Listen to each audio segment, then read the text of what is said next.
I funded my brother's entire wedding, yet his fiancée told me I was too plain for the professional photos and forced me to stand behind a pillar. When I found my seat given to a stranger, I took back the down payment check I'd gifted them. Their future crumbled instantly. This is where the story truly begins, and the fallout is something you have to see to believe.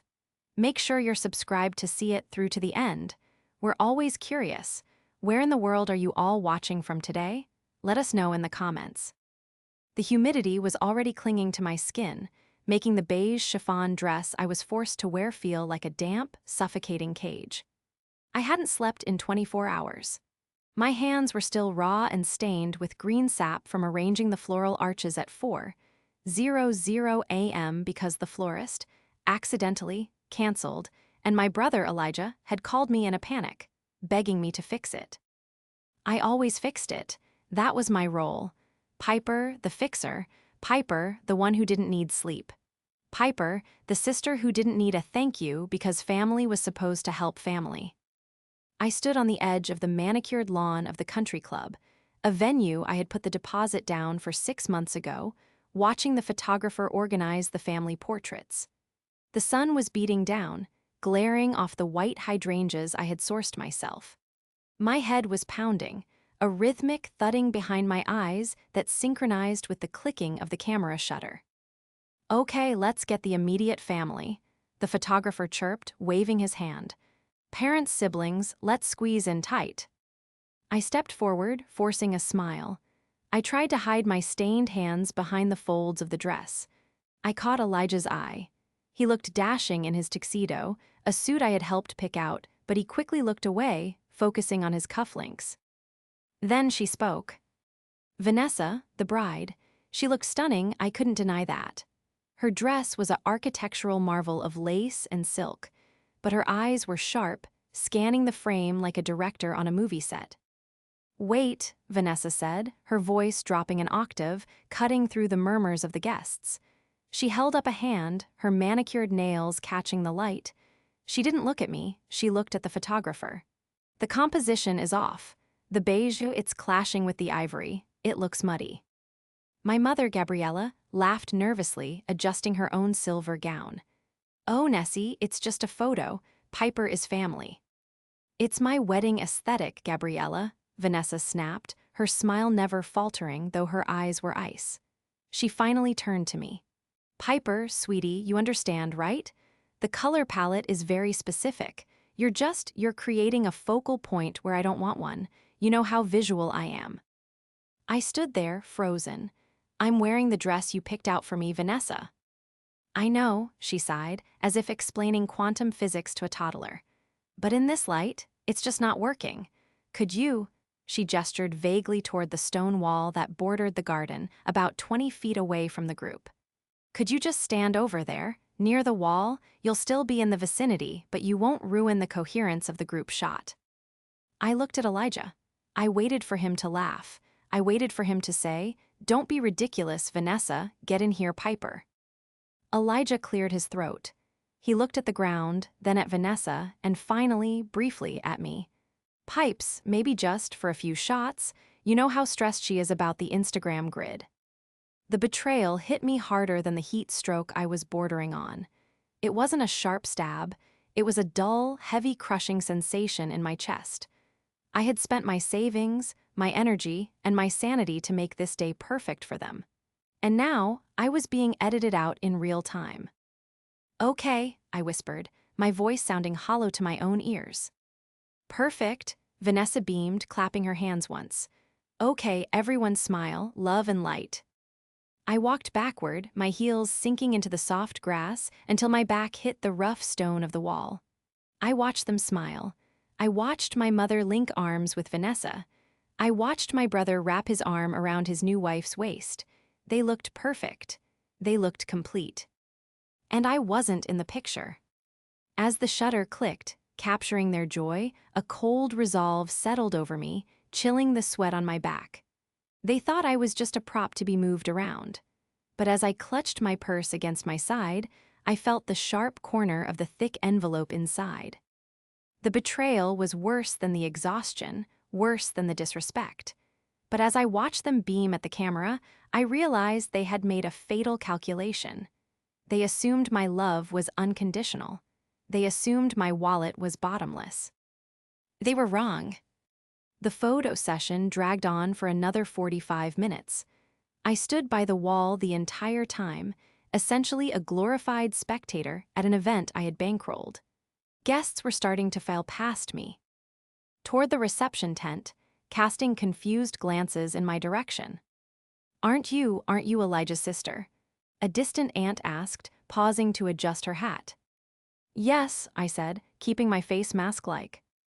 "Oh, I thought you'd be in the wedding party," she mumbled, eyeing my plain beige dress that looked more like a potato sack than formal wear. "I didn't fit the aesthetic," I replied simply. She blinked, unsure if I was joking, and scurried away. My legs were trembling, not just from the standing, but from the adrenaline that was slowly replacing my exhaustion.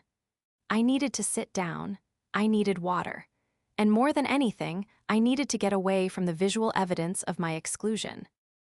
I made my way to the reception tent.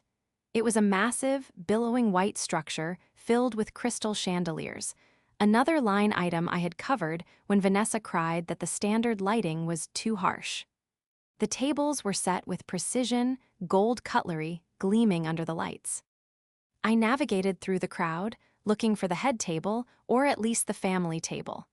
Usually, the immediate family sat closest to the bride and groom. I found table 1. My mother's name card was there. My father, who had passed away years ago, had a memorial candle in his spot, a touching gesture, I admitted. Elijah's best man was there.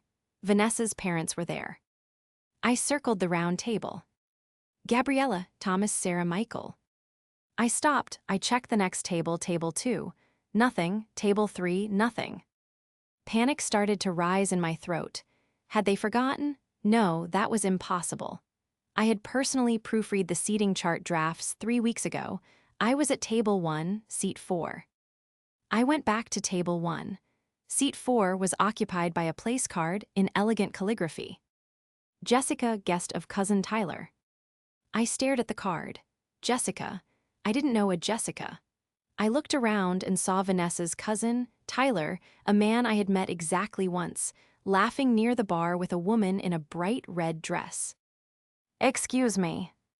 I turned to see the wedding planner, a frantic woman named Monica, who I had spent hours on the phone with coordinating vendors. She looked pained. "Monica," I said, pointing at the card, "why is a +1 in my seat?" Monica winced, clutching her clipboard to her chest like a shield. "Oh, Piper. I was told there was a last-minute adjustment. Vanessa said that, well, cousin Tyler's girlfriend is an influencer with a large following, and Vanessa wanted her near the head table for the content. She said you wouldn't mind." "She said I wouldn't mind," I repeated, my voice dangerously calm. "She mentioned you're very low maintenance," Monica stammered. We set up a spot for you, over there." She pointed toward the back of the tent, near the swinging doors that led to the catering kitchen. There was no round table there, just a single, metal folding chair set up next to the station where the waiters were scraping half-eaten appetizers into trash bins. I looked at the folding chair. Then I looked back at table 1 where the crystal goblets sparkled. "I see," I said. "I'm really sorry, Piper," Monica whispered. "I tried to tell her, but—" "It's fine, Monica. It's not your fault." I walked over to the folding chair. I didn't sit down. I just stood there, looking at the room. The hum of conversation, the clinking of glasses, the laughter, it was all paid for. The wine they were drinking, me. The band setting up on stage, me. I looked down at my purse. Inside was a creamy white envelope with Mark and Vanessa, "To your forever home," written on it in my handwriting. Inside that envelope was a cashier's check for $25,000. It was the rest of my savings. It was the money they needed to close on the Victorian remodel they had their hearts set on. Their financing had fallen through a week ago, and Elijah had come to me, crying, saying they would lose the house if they couldn't come up with the cash by Monday. I had liquidated my portfolio. I had pulled strings. I had done it because I loved my brother. I ran my thumb over the seal of the envelope. They had forgotten one crucial thing about me. They thought I was soft. They thought I was a doormat because I was kind. But kindness has a limit, and humiliation is a powerful clarifier. I wasn't just holding a gift.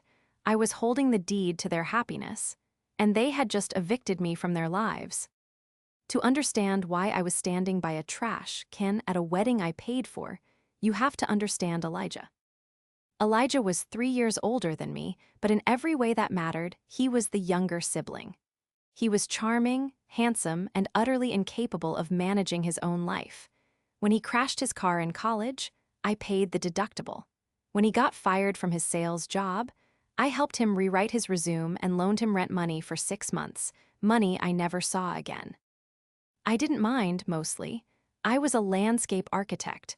My business had taken off in the last 5 years.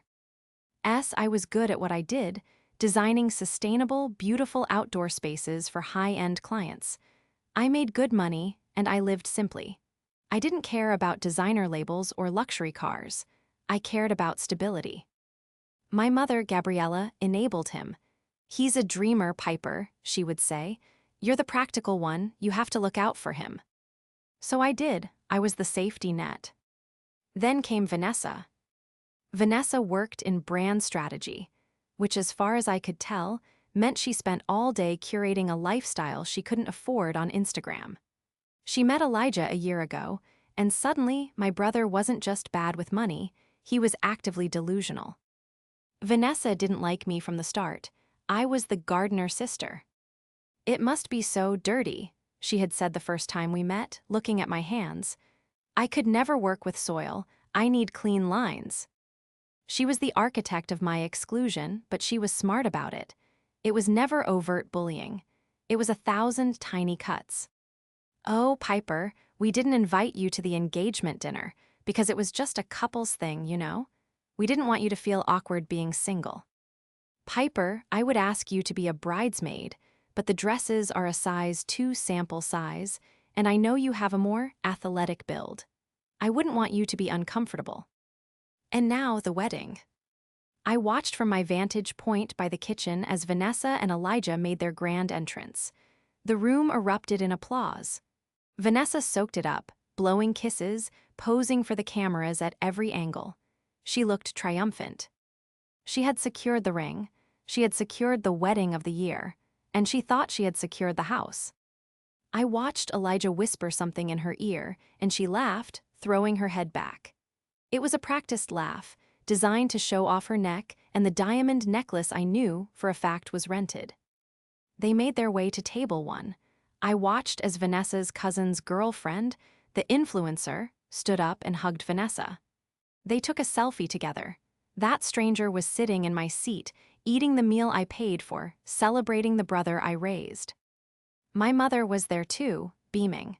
She hadn't even looked for me. She was too busy basking in the reflected glory of her beautiful son and his beautiful wife. The waiter next to me scraped a plate of half-eaten salmon into the bin. The smell wafted over me. "Excuse me, miss," the waiter said. "You can't really stand here. It's a fire hazard for the servers." I looked at him. He looked tired too. "Don't worry," I said, my voice steady, surprising even myself. "I'm not staying." I looked at the envelope in my hand one last time. I thought about the house they wanted. I thought about the closing date, which was tomorrow morning at 9:00 a.m. Without this check, the deal would die. They would lose their earnest money. They would have nowhere to live, as they had already given notice on their apartment. Vanessa wanted a picture-perfect life. She wanted me out of the frame because I didn't fit the aesthetic. Well, I was about to give her exactly what she wanted. I was going to remove myself completely, and I was taking my clutter with me. I turned away from the celebration, the applause, and the family that had discarded me. I clutched the envelope tighter. It was time to go. The walk from the reception tent to the parking lot was the longest mile I had ever traveled. My heels sank into the gravel, each step a tiny battle against the terrain, but I didn't stop to take them off. I couldn't risk pausing. If I stopped, even for a second, the crushing weight of what I was doing, walking out on my only brother's wedding, would paralyze me. I reached my car, a sensible 3-year-old SUV that still smelled faintly of potting soil and lavender. As I unlocked the door and slid into the driver's seat, the silence of the cabin wrapped around me like a physical embrace.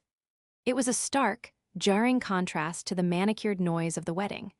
The string quartet playing covers of pop songs, the clinking of silverware, the performative laughter. Here in the quiet, my hands finally started to shake. I placed the envelope on the passenger seat. The white paper looked innocuous against the dark upholstery. Mark and Vanessa, to your forever home. I stared at it, $25,000. I keyed the ignition, the engine purring to life, and the air conditioning blasted against my flushed face. I didn't drive home. My apartment was the first place they would look if they decided to come after me. Instead, I drove to my studio. My landscape architecture firm occupied a small, converted warehouse space on the edge of town. It was my sanctuary. It was the place where I had built something real, something tangible, with my own 2 hands. I let myself in, locking the heavy industrial door behind me and flipping the deadbolt. The smell of drafting paper and dried eucalyptus greeted me. I walked over to my drafting table and sat down. Still in the beige chiffon dress that Vanessa had insisted would blend in. I took the check out of the envelope. My phone buzzed on the table, then again, then a third time. I ignored it, turning my attention to the large monitor on my desk. I needed to understand exactly what I was holding hostage. Elijah had been frantic when he asked for the money, sending me a flurry of forwarded emails from their mortgage broker and the real estate agent to prove his desperation. I hadn't looked at them closely at the time. I had just seen my brother in pain and reacted. Now, I opened my email and dug up the thread. Subject, FWD. Closing disclosure, urgent action required. I scanned the documents. The purchase price of the house was steep, way above what I knew Elijah could afford on his salary as a mid-level marketing associate. And Vanessa, her brand strategy, income was listed as variable freelance. Then I saw it, the down payment structure. They were putting down exactly $25,000. My $25,000. I scrolled down further, reading the fine print of the loan terms. It was an ARM, an adjustable rate mortgage. The introductory rate was low, but in 5 years it would balloon to something astronomical. It was a terrible financial decision. It was a house they couldn't afford, bought with money they didn't have, to impress people they didn't like. My phone buzzed again. A text from my mother, Gabriella. Where are you? The cake cutting is in 10 minutes. Vanessa wants a family photo with the cake. I stared at the screen. They hadn't even noticed I was gone yet. They just needed a prop for the next photo op. I clicked on a link in one of the forwarded emails, the Zillow listing for the house. It was a beautiful Victorian, fully renovated. I scrolled through the photos. Then, on a hunch, I opened Instagram on my desktop and navigated to Vanessa's public profile. There it was, a post from 3 days ago. A photo of Vanessa, holding a sold sign, in front of the very house I was paying for. The caption read, "Homeowners, so proud to say we did this all on our own. Hard work pays off. No handouts, just hustle, boss babe dream home." I felt a cold laugh bubble up in my throat. No handouts. I looked back at the check on my desk. They hadn't just erased me from the wedding photos. They had erased me from the narrative of their lives while simultaneously picking my pocket to fund it. The phone started ringing. It was Elijah. I let it ring. I needed a plan. The closing was Monday morning at 9:00 a.m. If this money wasn't in their escrow account by then, the deal would collapse. They would lose the house. I picked up the check. I had the leverage. Now I just had to decide how much I was willing to let them bleed. The sun had begun to set, casting long, orange shadows across the drafting tables in my studio. The natural light that usually brought me peace now felt like a spotlight on my isolation. My phone had stopped buzzing for about 20 minutes, a silence that felt heavy and ominous. I knew it was the calm before the storm. They had likely just finished the cake cutting. They were probably looking for the gift table. Then it started. BZZZT. Mother Piper, Monica says she saw you leave. Is this a joke? BZZZT. Elijah, pick up the phone. BZZZT. Elijah, where is the envelope? I took a deep breath, picked up the phone, and typed a single message to the group chat that included Elijah, Vanessa, and our mother. I went home. I didn't want to ruin the aesthetic. The response was immediate. My phone lit up with an incoming call from Elijah. I swiped green and put it on speaker, setting the phone down on the drafting table as if it were a bomb I was afraid to touch. What the hell is wrong with you? Elijah's voice filled the empty studio. He sounded breathless, likely stepping away from the party to scream at me. You just left, without saying goodbye to Mom, without saying goodbye to me. I was told to stand by the wall, Elijah, I said, my voice steady, though my heart was hammering against my ribs. And then I was seated next to a trash can. I figured my presence wasn't required. Oh my God, stop being such a martyr. This was Vanessa's voice. She must have been listening in, pressing her ear against his phone. It was a seating chart error, Piper. Monica messed up. We were going to fix it. Monica told me you specifically asked for the influencer to have my seat, Vanessa, I said. Don't lie to me. Not today. There was a pause on the line, a beat of silence where the truth hung heavy in the air. Fine, Vanessa snapped, her tone shifting from fake sweet to venomous instantly. Fine, you're sensitive, we get it, but where is the gift? We looked on the table. The card box is locked, but your envelope wasn't in it. I took it with me, I said. You what? Elijah's voice cracked. Piper, you can't, that's not funny, you gave that to us. I gave it to family, I corrected him. I gave it too. The brother I raised and the sister-in-law I was trying to welcome. But I realized today that I'm not family to you. I'm a prop. I'm an ATM, and I don't pay for people who treat me like clutter in their photos. You selfish bitch, Vanessa shrieked. The background noise of the wedding, the music, the chatter seemed to drop away, suggesting they had moved to a quieter place, perhaps a hallway or a bathroom. That is our money. We have the closing on Monday. You promised. I promised to help my brother buy a home, I said, looking at the check. I didn't promise to fund a lifestyle for a woman who claims on Instagram she did it all on her own. I saw the post, Vanessa. No handouts? Well, congratulations. Now it's true. Piper, listen to me, Elijah said, his voice dropping to a desperate plea. Please, we already gave notice on the apartment. We have movers coming Tuesday. If we don't close on Monday, we are homeless. We lose the earnest money. We lose everything. You can't do this to me. I'm your brother. If you were my brother, I said, tears finally pricking my eyes, you wouldn't have let her push me into the background. You wouldn't have let me sit alone while strangers ate the dinner I paid for. You would have stood up for me. I tried, Elijah whined. She's under a lot of pressure. She's a bully, Elijah, and you're a coward. Bring the check back, Vanessa hissed. Right now, or so help me God, Piper, you will never see your future nieces or nephews. I will cut you out so fast your head will spin.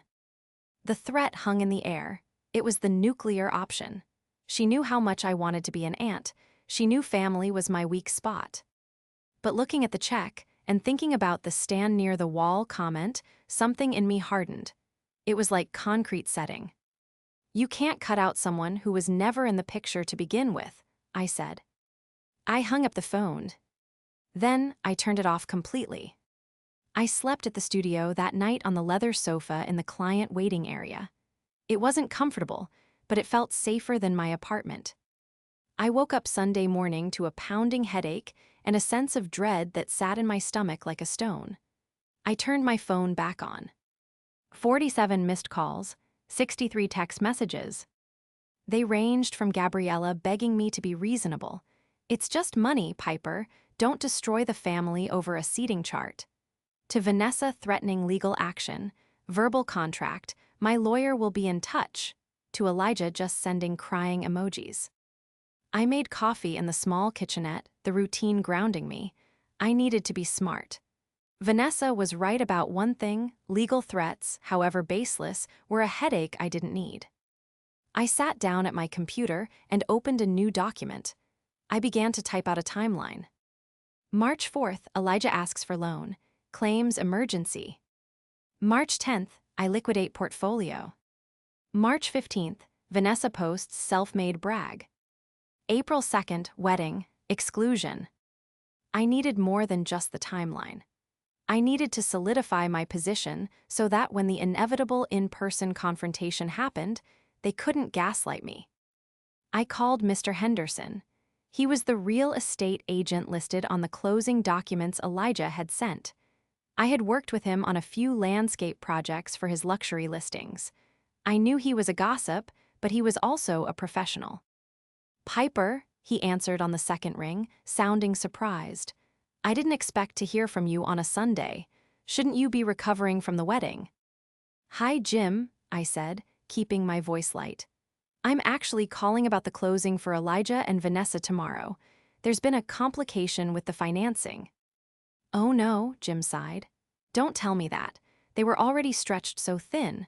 The underwriter was barely okay with the debt-to-income ratio. If the down payment isn't certified funds, the deal is dead. The sellers have a backup cash offer waiting in the wings. A backup offer? Yeah, someone willing to pay 20 grand over asking. The sellers are actually hoping your brother falls through. I've been holding them off by promising the check is in hand. I see, I said. Well, I just wanted to give you a heads up. You might want to call Elijah. Piper, what's going on? The funds were a gift, Jim, and the gift has been rescinded. I hung up, feeling a strange mix of guilt and power. I had just set the timer on the bomb. An hour later, the pounding on the metal door of my studio made me jump. I checked the security camera feed on my monitor. It was them.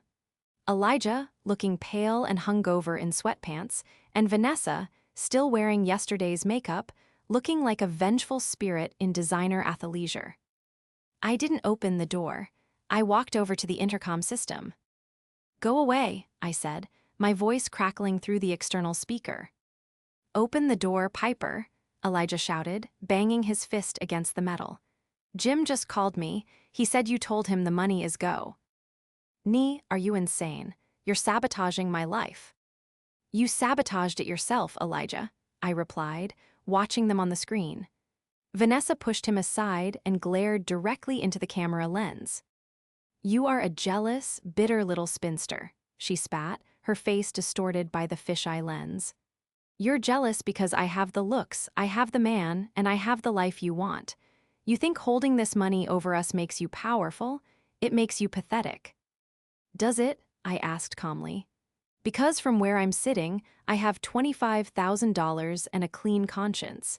And you have a house you can't afford and a husband you can't respect. I will ruin you, Vanessa screamed. I have thousands of followers. I will tell everyone what you did. I will tell them you stole our wedding money. Go ahead, I said. Tell them. But make sure you also post the receipts where I paid for the venue, and the catering, and the flowers. And tell them about the self-made post, too. I took screenshots, Vanessa. If you post one word about me, I will upload every invoice I paid and tag every single one of your sponsors. On the screen, I saw Vanessa recoil. Her face went pale. She knew.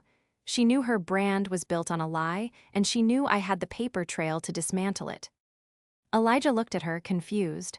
What receipts? What is she talking about? Vanessa ignored him. She stared at the camera, her eyes narrowing. She realized for the first time that I wasn't just the gardener sister. I was the one holding the shears. We're not leaving until we get that check, Elijah yelled, trying to regain control. Then you'd better get comfortable, I said, because I'm calling the police to have you removed for trespassing. I reached for the phone. On the screen, I saw Vanessa grab Elijah's arm. She whispered something to him, probably realizing that a police report wouldn't fit her aesthetic either. She pulled him away. Elijah looked back once at the closed door, his expression a mix of anger and heartbreak, but he didn't stay. He followed her. I watched them get into their car and drive away. I was alone, I was shaking. But for the first time in my life, I wasn't the one fixing the mess. I was the one letting it break. The summons came 2 hours after they left my studio. It wasn't a text. It was a formal demand from my mother, Gabriella. Family meeting, house, 6:00 p.m. Aunt Carol and Uncle Bob are here. We are settling this. She was bringing in the heavy artillery. Aunt Carol was the family matriarch, the keeper of the peace, and usually the one who sided with tradition, which in our family meant sweeping everything under the rug to maintain appearances. My mother knew I respected Carol. She was counting on me folding under the pressure of the collective family gaze. I spent the afternoon printing documents. I organized them into a sleek, black presentation folder. If they wanted a business meeting, I would give them one. I arrived at my childhood home at 5:55 p.m. The driveway was full. Elijah's car was there, parked haphazardly on the lawn, a testament to his state of mind. I walked in. The living room was tense. My mother sat in her armchair, wringing her hands. Elijah was on the sofa, head in his hands. Vanessa sat next to him, her eyes red and puffy, clutching a tissue like a weapon. Aunt Carol and Uncle Bob sat on the love seat, looking uncomfortable but stern. "She's here," Vanessa sniffed, pointing a manicured finger at me as I entered. "The thief is here." "Piper," Aunt Carol started, her voice soft but firm. "Your mother tells us there's been a misunderstanding about a gift, about the house money." "It's not a misunderstanding," Vanessa interrupted, her voice rising to a shriek. "She promised us that money, we made legal commitments based on her word, and then, because of a simple seating error, she stole it back. She's trying to make us homeless, Carol. She's jealous and vindictive." I didn't yell, I didn't cry. I walked to the center of the room and placed the black folder on the coffee table. "A simple seating error," I repeated, looking directly at Elijah. "Is that what you told them?" Elijah didn't look up. "I was told to stand near the wall during family photos so I wouldn't ruin the aesthetic," I said, turning to Aunt Carol. "I was told my dress, which the bride picked out, was too drab. And then, at the reception, my seat at the family table was given to an influencer I've never met because Vanessa wanted better visuals for her Instagram. I was seated by the kitchen trash can." Aunt Carol's eyebrows shot up. She looked at Gabriella. "Is that true?" "It was a frantic day," my mother defended, though she looked pale. "Vanessa was stressed. Piper is being sensitive." "I am being accurate," I corrected. "But that's not why I'm keeping my money. I'm keeping it because I'm done funding a lie." I opened the folder. "Vanessa," I said, "do you want to tell them about the who? See financing, or should I?" "You shut up." Vanessa lunged forward, but Uncle Bob held up a hand. "Let her speak," Bob said. "Elijah and Vanessa don't have the income for that Victorian," I explained, pulling out the printed Zillow listing and the mortgage pre-approval breakdown. "The only reason they got the loan was because of a massive down payment, my money. But even then, they are leveraging themselves to the hilt. Why? Because Vanessa needs content." I pulled out the next sheet, a high-resolution screenshot of Vanessa's Instagram post from 3 days prior. The one with the sold sign. I read the caption aloud. "Homeowners, so proud to say we did this all on our own. Hard work pays off. No handouts, just hustle." The room went deadly silent. I looked at Elijah. "Did you know she posted this? Did you know she was telling the world you did it all on your own, while begging me for $25,000 in secret?" Elijah looked at the paper. His face went gray. I didn't see the caption." "She erased me, Elijah," I said, my voice trembling slightly. "Just like she erased me from the photos, but it gets worse." I flipped to the next section of the folder, the receipts. "I paid for the flowers," I said, pointing to a bill for $4,000. "I paid for the lighting. I paid for the band. I paid for the open bar you're all recovering from today." I turned to Vanessa. And yet, on your story this morning, you tagged a local florist and thanked them for collaborating with you. You tagged a lighting company for sponsoring the mood. You didn't pay them. I did. You are selling a lifestyle that I bought for you. It's called branding, Vanessa screamed, standing up now. You don't understand how this works. I have to project success to get sponsors. Once the account grows, I would have paid you back. I was doing this for us, for our future. No, Elijah said. It was a whisper, but it cut through the room like a knife. We all turned to him. Elijah stood up. He looked at the Instagram printout. Then he looked at Vanessa. You told me the florist gave us a discount because you shouted them out, Elijah said, his voice shaking. You told me the lighting was free because you knew the owner. You told me we were partners.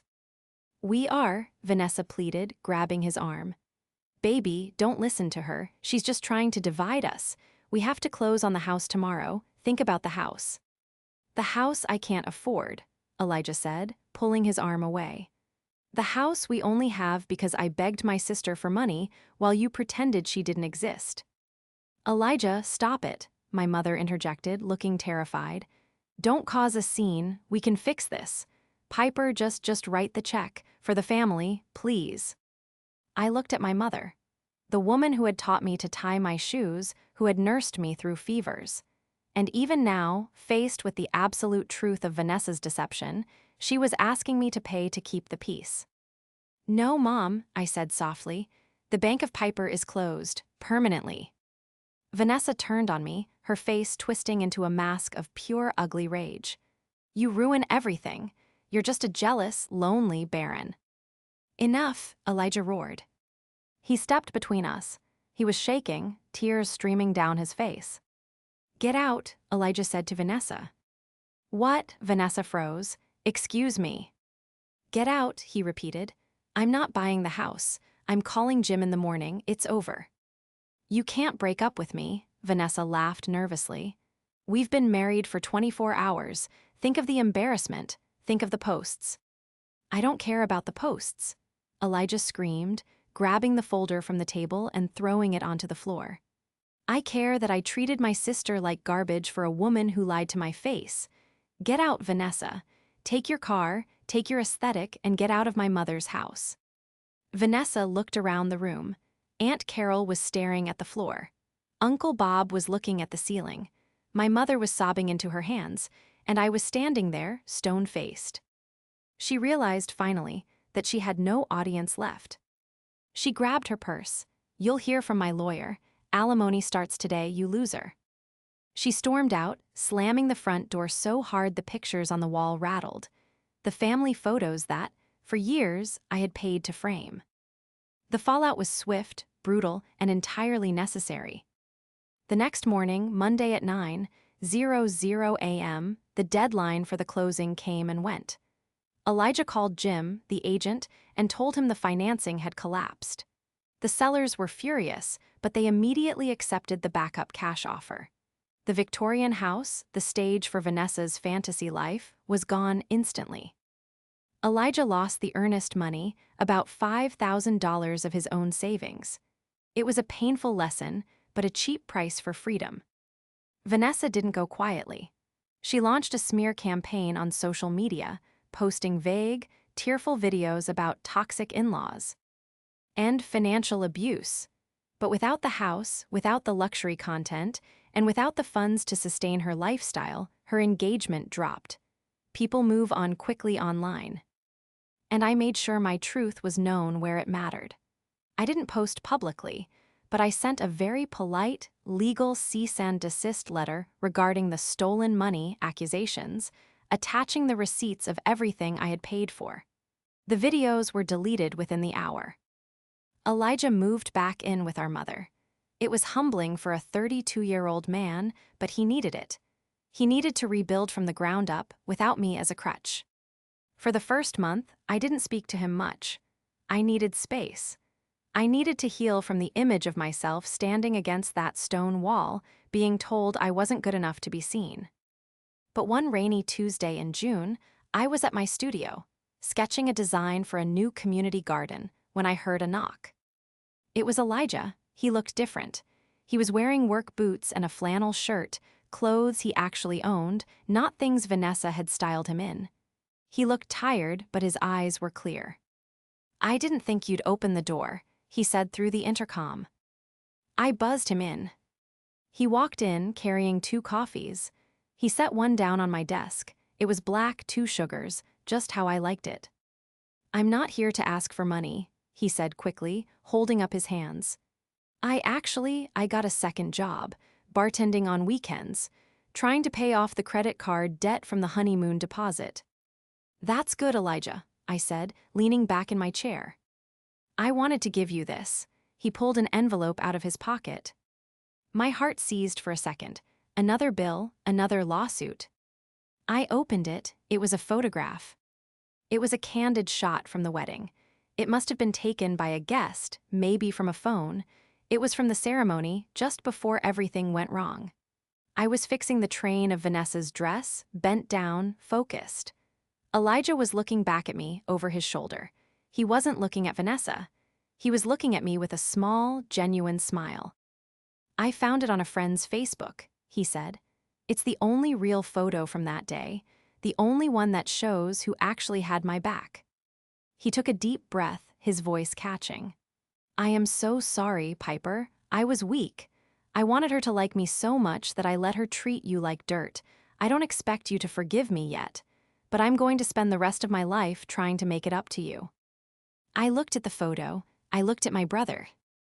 "I didn't need you to be perfect, Elijah," I said softly. "I just needed you to be my brother." "I know," he said. "I'm trying." I didn't offer to pay off his debt. I didn't offer to buy him a condo.